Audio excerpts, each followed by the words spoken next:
कहानी नीरू की है। पंजाब की नीरू की शादी दिल्ली के राहुल से होती है। दिल्ली कितना बड़ा शहर है ना, लेकिन आप लोगों का घर तो बहुत छोटा है।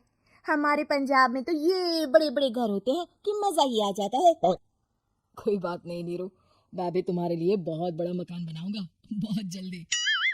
नीरू के पिता जहाँ पंजाब के जाने माने व्यापारी थे, वहीं उसका पति राहुल दिल्ली में एक सिंपल नौकरी करता था। माँ, यहाँ तो घी मक्खन इतना महंगा है कि क्या बताऊं। मैं तो तरस ही जाती हूँ घी खाने के लिए।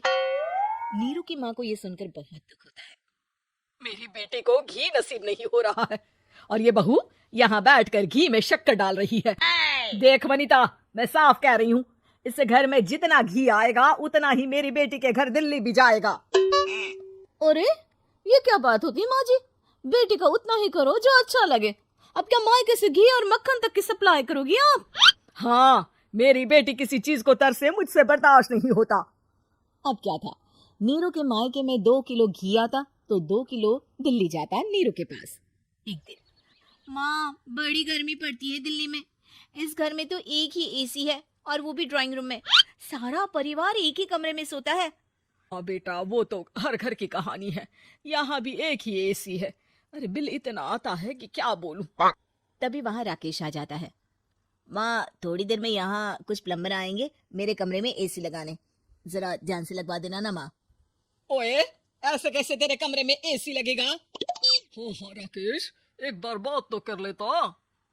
अरे पापा, वो वनिता को गर्मी में नींद नहीं आती, ड्राइंग रूम में सबके साथ सोने में वो अनकंफर्टेबल है, इसलिए।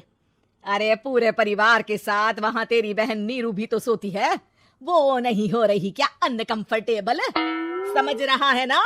अगर एसी लगेगा तो एक दिल्ली में तेरी बहन के कमरे में भी लगेगा, तभी तू लगा सकेगा।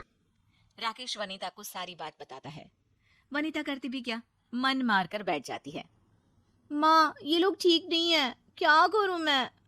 अरे बेटी, यहाँ आ जा, तू यहाँ आकर रह ले। अरे छोड़ दे ऐसे पति को। कैसे छोड़ दूं माँ? समाज क्या कहेगा, लोग क्या कहेंगे? वैसे भी मेरा एक बेटा है मयंक। अरे हटा बेटा, तेरी उम्र ही क्या है, इतनी परेशान रहेगी तो काम कैसे चलेगा। खैर, बात आई गई हो जाती है। माँ को लगता है कि नीरू ठीक है, तो वहीं नीरू के मन में एक ही लाइन चल रही होती है, यहाँ आजा। माँ ने तो बोल ही दिया है कि यहाँ आजा, बस मयंक थोड़ा सा बड़ा हो जाए, इन गरीबों को छोड़कर मैं वापस माँ के पास ही चली जाऊंगी। वो इसी सोच में बाजार में चल रही थी कि मैम, आपका दुपट्टा जमीन को छू रहा है। नीरू जैसे ही उस लड़के की तरफ देखती है, देखती ही रह जाती है।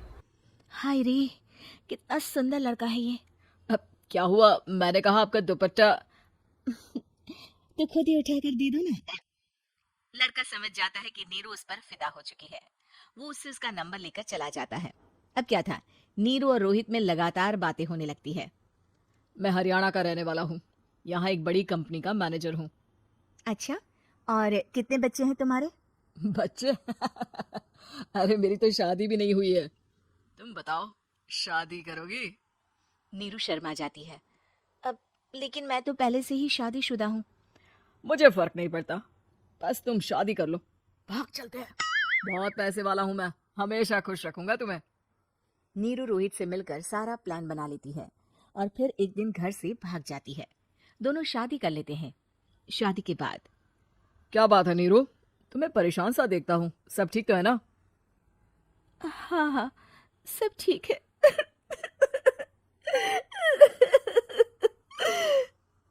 ये कहते कहते ही वो रोने लगती है। अरे क्या हो गया, रो क्यों रही हो? मैंने तुमसे एक बात छिपाई है और वही बात अब मुझे परेशान कर रही है। रोहित, मेरा एक बेटा भी है, उसका नाम मयंक है। क्या बात कर रही हो, ये तुमने मुझे पहले क्यों नहीं बताया? देखो नीरू, मेरी माँ को मैंने ये नहीं बताया है कि तुम शादीशुदा हो, बच्चा मैं मैनेज नहीं कर पाऊंगा।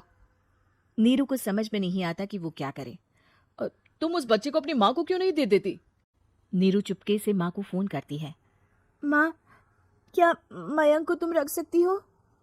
बेटा, मैं राकेश के साथ बात करती हूँ, आखिर घर का बेटा वही है, जो वो बोलेगा। वैसे भी बेटा, तूने जो किया है ना, उसके बाद से पूरा घर तेरी बुराई कर रहा है। मैं भी अब किसी से तेरे लिए लड़ नहीं सकती। राकेश बेटा, नीरू ने तो जो किया बहुत ही बुरा किया, लेकिन मैं सोच रही थी कि क्यों ना मयंक को हम यहाँ ले आए। तभी वनीता बोल पड़ती है, वाह जी, ऐसे कैसे यहाँ ले आए?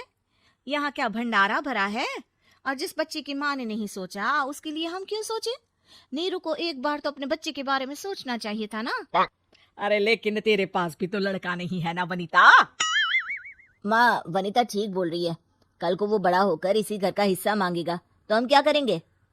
माँ कहती भी तो क्या, वो चुप रह जाती है। वहीं नीरू का पहला पति कहता है, माँ, अगर आज भी वो वापस आ जाए तो मैं उसे माफ कर दूंगा। बेटा, गरीबी चीज ही ऐसी है, क्या करेगा। तू तो अब मयंक का सोच। वो बेचारा तो बिना माँ का हो गया। मयंक के खातिर तू दूसरी शादी कर ले बेटा। लोगों के लाख समझाने के बाद नीरू के पहले पति की शादी रिद्धि से हो जाती है, जिसके पहले पति से 2 बच्चे होते हैं। देखो जी, मैंने शादी सिर्फ बच्चे के खातिर की है। मैंने भी शादी सिर्फ बच्चों के खातिर की है। वहीं नीरू के दूसरे पति के मन में ये बात घर कर जाती है कि नीरू एक मासूम बच्चे को उसके खातिर छोड़ कर आई है। अब देखो नीरू, मुझे लगता है कि जो औरत अपनी कोख का बच्चा छोड़ सकती है वो तो कुछ भी कर सकती है। कल को तुम्हें मुझसे अच्छा कोई मिल गया तो तुम तो मुझे भी बाय बाय कर दोगी ना। नीरू को अब उसका दूसरा पति ताने देना शुरू कर देता है। तंग आकर नीरू उसके यहाँ से भागकर अपने पहले पति के पास चली जाती है, लेकिन ससुराल में क्या लेने आई है नीरू, मयंक को? नहीं नहीं सासू माँ, मुझसे गलती हो गई, मुझे माफ कर दीजिए।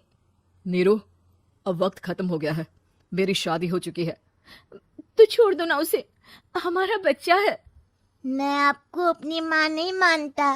मेरी नहीं मान तो बात अच्छी है। नीरू मयंक की बात सुनकर समझ जाती है कि उसके पास अब न आसमान रहा ना ही जमीन।